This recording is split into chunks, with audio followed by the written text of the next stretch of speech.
Recent గా దేవర cinema release అయింది. మేము ఏ సినిమా అయినా సరే, ఎవరి సినిమా అయినా సరే జెన్యున్ గా రివ్యూ చెప్తాము. ఆ రివ్యూ విన్న తర్వాత సినిమాకు వెళ్ళాలా వద్దా మీరు డిసైడ్ చేసుకొని మీరు సినిమాకి వెళ్ళి చూడండి అంటారు కొంతమంది క్రిటిక్స్. వాళ్ళు క్రిటిక్స్ అంటే దేవుళ్ళ కాదు కదా.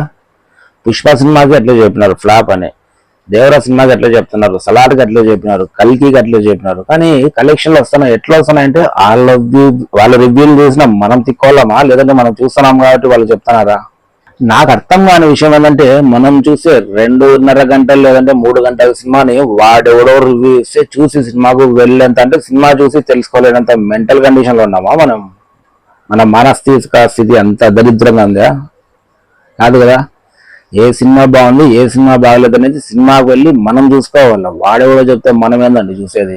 ఇప్పుడు చూడండి, దేవరా సినిమా వచ్చే 4-5 రోజుల్లో బ్రేక్ ఇవ్వట్టు. సినిమా భారీ బడ్జెట్ తో తీసిన సినిమా అది. ఇప్పుడు ఆల్రెడీ 3 days అయిపోయింది. మాక్సిమం 75% కానీ డబ్బులు వచ్చేసినాయి. ఇంకా 3-4 రోజుల్లోనే 100% బ్రేక్ ఈవెన్ అయిపోతుంది. దాని తర్వాత వచ్చేటివన్నీ లాభాలే. ఈ సినీ క్రిటిక్స్ రివ్యూలు ఎందుకు చెప్తారో, ఎలా చెప్తారో చాలా మందికి తెలియదు.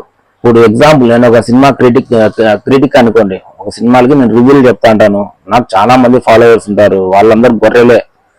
రివ్యూలు చెప్పేయడానికి ఫాలోవర్స్ ఉన్నారంటే వాళ్ళందరూ గొర్రెలే. ఎందుకంటే నువ్వు చూసే 3 గంటల సినిమా కూడా వాని మీద ఆధారపడి ఉంటుంది. సినిమా టికెట్ ఉంటే 200-300 ఉంటుంది. సరే, పాయింట్కి వచ్చేద్దాము. ఈ రోజు ఒక పెద్ద సినిమా రిలీజ్ అవుతుంది.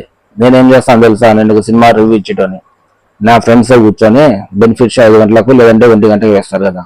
నేను ముందు రోజు నైట్ మా ఫ్రెండ్స్తో కూర్చొని సరదాగా ఎంజాయ్ చేసి, మందు తాగి, రకరకాల హంగామా చేసి సినిమా టికెట్ తీసుకొని లోపలికి వెళ్తా అండి.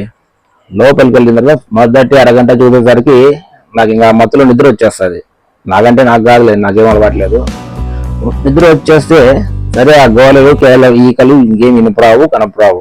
ఆఖరిలో 15 నిమిషాలు ఉంటారు కదా ఇంకా సినిమా క్లైమాక్స్ కి. అప్పుడు పక్కన వాళ్ళు ఎత్తాడు, సరే క్లైమాక్స్ వచ్చింది చూడరా అని. అప్పుడు ఆఖరి 15 నిమిషాలు చూసుకొని రివ్యూలు ఇస్తారు ఈ సినిమా క్రిటిక్స్, రివ్యూలు చెప్పేటోళ్ళు. వాళ్ళ రివ్యూలు విని మనం గొర్రెలం. వాళ్ళు ఏం మన సినిమా కూడా చూసినాం, వాడు బాగలేదన్నాడు కదా, ఇంకా బాగలేదు అంతే. సినిమా రివ్యూ ఇచ్చేటోళ్ళు కొంతమంది ఉంటారు, వాళ్ళు వాళ్ళ జీవిత చరిత్రలో ఏ ఒక్క సినిమా కూడా బాగుందని చెప్పరు. కొంతమంది, నేను పేర్లు చెప్పడం నాకు ఇష్టం లేదు, కానీ కొంతమంది వాళ్ళ లైఫ్ లో వాళ్ళు ఏ సినిమా కూడా బాగుందని చెప్పరు. ఏదో ఒక తప్పు పడతారు, సినిమాని ఫ్లాప్ అంటారు. ఇప్పుడు చూడండి, 3 days అయిపోయింది కదా. మామూలుగా ఫ్యాన్స్ వీళ్ళు వాళ్ళందరూ చూద్దాం అయిపోయింది అది దేవరా సినిమా. ఇప్పుడు నెక్స్ట్ మండే అంటే ఈ రోజు నుంచి ఫ్యామిలీ ఆడియన్స్ వెళ్ళడం మొదలు పెడతారు. ఇప్పటి నుంచి చూడండి రివ్యూ ఎట్లా వస్తుందో. అసలు సినిమాలో పేరు పెట్టడానికి ఒక్క తప్పు లేదు. ఆ క్లైమాక్స్ లో 15 నిమిషాలు దేవరా చనిపోయినాడు అనే మాట వినగానే కొంతమంది బాధపడతారు, కానీ అది ఫ్లాప్ కాదు, అది హిట్.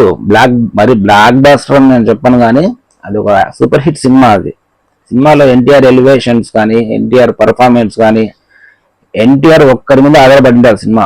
సైఫ్ అలీ ఖాన్ సూపర్. 1 కాదు 2 కాదండి, సినిమాలు మొత్తం పేరు పెట్టేకి ఏ ఒక్కటి లేదు. చాలా బాగుంది. మీరు అందరూ ఫ్యామిలీతో వెళ్ళి ఎంజాయ్ చేయండి. ఈ రివ్యూ చెప్పే కొంతమంది బఫూన్ వాళ్ళ రివ్యూలు వినేసి మీరు మంచి సినిమా థియేటర్లో చూసిన ఫీలింగ్ మిస్ అవ్వద్దు. రివ్యూ చేసే కూటమి వాళ్ళు 500 లేదంటే 1000 రూపాయలు బెనిఫిట్ షో టికెట్ తీసుకొని లోపలికి వెళ్ళి బయటకు వచ్చి దాని మీద ఒక 15 లేదంటే 20 నిమిషాలు వీడియో పెడతారు. ఆ 15-20 నిమిషాల వీడియోకి మళ్ళీ కొన్ని వేలలో డబ్బులు వస్తాయి. సినిమా బాగుంది అంటే చూడరు, ఇంకా వాళ్ళ రివ్యూలు చూడరు. సినిమా బాగలేదు అంటేనే ఎక్కడ బాగలేదు అనే విషయం తెలుసుకోవడానికి రివ్యూలు చూస్తారు. ఎవరు? మనలాంటి కొంతమంది గొర్రెలు. మనం గొర్రెలం కాదు.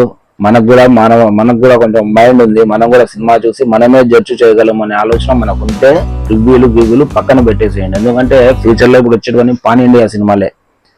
వాడు ఇచ్చే ఒక్క పనికిమాలిన రివ్యూతో ఒక సినిమా మీద పనిచేసిన ప్రతి ఒక్కరు బల